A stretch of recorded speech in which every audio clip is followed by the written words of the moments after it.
Çitil çitil yağmur yağıyor dostlar. Elhamdülillah. Her şeyin anahtarı, her şeyin bilgini onun elinde.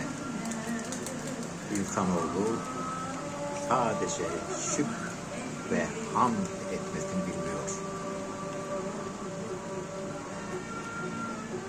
Çok güzel yağmurlar alıyoruz. Çok güzel. Ve zeytin ağaçlarımız bayram ediyor bu güzelliklerden. Herkesin ömründe dikili bir ağacı olması lazım. Bunlar da bizim önümüzdeki bahçeye diktiğimiz zeytin ağaçlarımız. 10-15 tane de olsa gönlümüze, ruhumuza ferahlık veriyor. Şükürler olsun.